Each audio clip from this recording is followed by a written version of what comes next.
পুজোয় কি হবে, বৃষ্টি হবে নাকি হবে না? ইতিমধ্যে বৃষ্টি হবে জেনে মানুষের মন খারাপ, কিন্তু কবে থেকে বৃষ্টি হবে? এবার পুজোয় মহালয়া থেকেই বৃষ্টি শুরু হয়ে যাবে, চলবে লক্ষ্মী পুজো পর্যন্ত, এমনটাই পূর্বাভাস আবহাওয়া দপ্তরের। আর তাতেই চিন্তায় সাধারণ মানুষ, চিন্তায় পুজো উদ্যোক্তারা।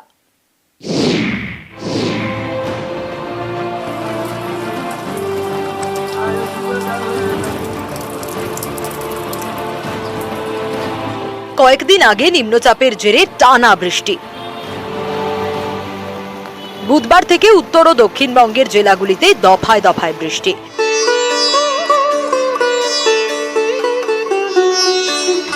সামনেই দুর্গাপুজো, অনেকেরই প্রশ্ন, এবার বৃষ্টি সব মাটি করে দেবে না তো? এই আশঙ্কা বেড়ে গেল আলিপুর আবহাওয়া দপ্তরের পূর্বাভাসে।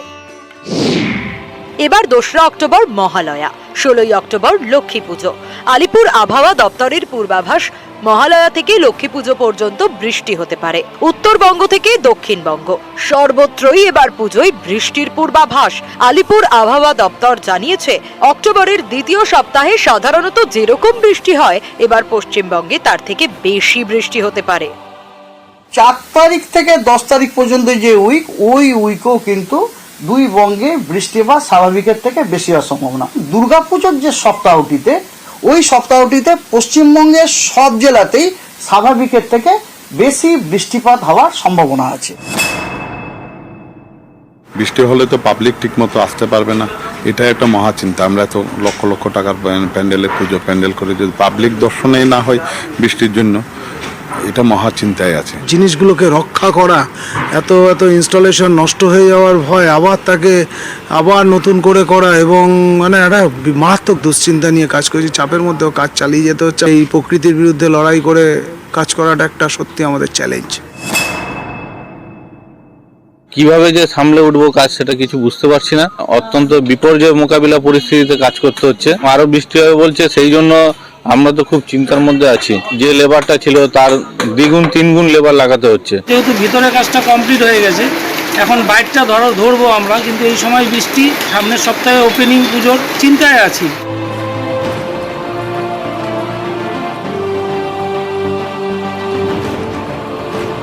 স্বাভাবিক নিয়মেও যদি বর্ষা বিদায় নেয়, তাহলেও 10ই অক্টোবরের আগে বর্ষা বিদায় নিচ্ছে না, এবং পরপর বঙ্গোপসাগরে যে সিস্টেম তৈরি হচ্ছে, তাতে আবহাওয়াবিদরা মনে করছেন এবার পুজোয় বর্ষা মঙ্গল।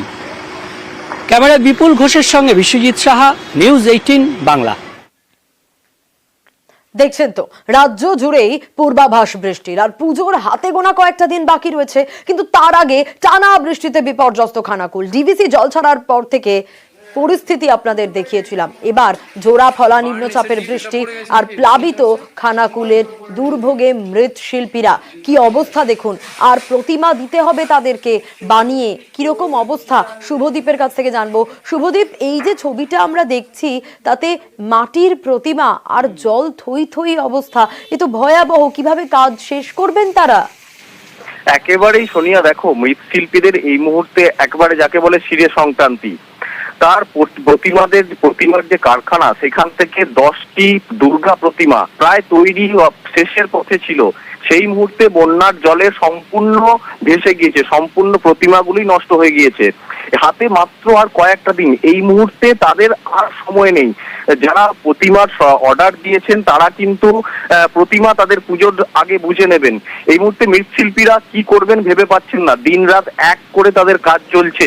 আমরা প্রতিমা শিল্পীদের সঙ্গে কথা বলছিলাম, তারা জানাচ্ছেন যে সকাল 8টা থেকে তারা কাজ শুরু করছেন, কাজ শেষ করছেন রাত 3টে অবধি, এবং তাতেও তারা করতে পারবেন কিনা সেই নিশ্চয়তা কিন্তু নেই। কারণ নিম্নচাপের জেরে বৃষ্টি ক্রমাগত চলছে, আকাশে রোদের দেখা নেই। তাই প্রতিমা কিভাবে শুকোবেন, মাটির প্রলেপ দেওয়ার পর তার না শুকোলে রং করতে পারবেন না, সেই দুশ্চিন্তায় তারা, ঘুম তো নেই, তাদের নাওয়া খাওয়ার সময় পর্যন্ত নেই। পাশাপাশি তারা বাইরে থেকে কারিগর এনে যে করবেন, তারাও এই মুহূর্তে যাকে বলে ঝোপ বুঝে কোপ মারছেন। অর্থাৎ তারা অনেক বেশি পারিশ্রমিক চাইছেন ঠাকুর তৈরি করার জন্য। এই মুহূর্তে খানাকুলের বেশ কয়েকটি জায়গাতে, বানবাসী খানাকুলের বেশ কয়েকটি জায়গাতে কিন্তু মৃৎশিল্পীদের এই দুর্বিষহ ছবিটাই একদম চ্যালেঞ্জের মুখে পড়তে হচ্ছে তাদের। শুভদীপ, বেশ ক্ষতি মানে বিশাল ক্ষতি, সে ক্ষতির মানে কত বছর যাবে তুলতে সেটা তো বলতে পারবো নি। আগের জনকে যদি এত বড় বন্যা হয়ে যায় সেখানে আমরা কি করে রুখবো? পুরো ফিনিশ ঠাকুর, খালি খড়িরং করতে। একবার ভাবছি যে হয়ে যাবে, একবার ভাবছি কি করে দেবো। ঠাকুর আমরা না তৈরি করে দিতে পারলে শুধু তাদের সমস্যা নয়, আমাদের মনেও একটা এফেক্ট পড়বে কি ঠাকুর না করে দেওয়ার কারণে মানুষগুলোর আনন্দ নষ্ট হয়ে গেল। চাষিদের যেমন ধান পচে গেলে তাদেরকে সাহায্য করে, সরকারের কাছে আমার আবেদন থাকবে যে সমস্ত এলাকায় ঠাকুর বন্যার কারণে নষ্ট হয়ে গেছে সেই সমস্ত শিল্পীদেরকে একটু সরকার যেন নজর দেয়। পুজো মানেই কেনাকাটা, কিন্তু কেনাকাটার পর পুজোর সময় যদি বৃষ্টি হয়, পুজোয় বৃষ্টির পূর্বাভাসে এমনিতেই মন খারাপ সকলের। তবে আনন্দ উপভোগ তাতে তো বাধা হবে না বৃষ্টি, কারণ সাধারণ মানুষ বলছে ছাতা রেনকোট পরেই তারা পুজোয় আনন্দ করবে। পুজোয় বৃষ্টি শুনে মন খারাপ হয়েছে। নতুন জামা টামা কিনে যদি এখন শুতে হয় যে এরকম বৃষ্টির আবহাওয়াতে বেরোতে হবে, তখন একটু মন খারাপ তো বটে।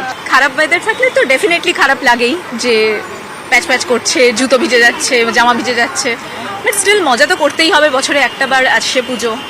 খুবই মন খারাপ লাগছে যে বেরিয়ে আমরা যে সবাই বন্ধু বান্ধব বা আমরা ফ্যামিলির সাথে সবাই একসাথে হই, দিয়ে আমরা বেরোই, এই যে একটা সারা বছর তাকিয়ে থাকা এই দিনগুলোর জন্য, তো খুবই খারাপ লাগছে। আর খারাপ লাগছে এটা ভেবেই যে মানে ছাতা কিনতে হচ্ছে বা রেনকোট পরে বেরোনো, এটা তো ভাবাই যায় না। পুজোয় যদি বৃষ্টি হয়, অবশ্যই ঠাকুর, বছরে তো দুর্গাপুজো একবারই আসে, ছাতা নিয়েই ঠাকুর দেখতে হবে। একটু অসুবিধা হবে সেজে গুজে ছাতা নিয়ে ঠাকুর দেখাটা, কিন্তু ছাতাকেই সঙ্গী করে ঠাকুর দেখবো আর কি।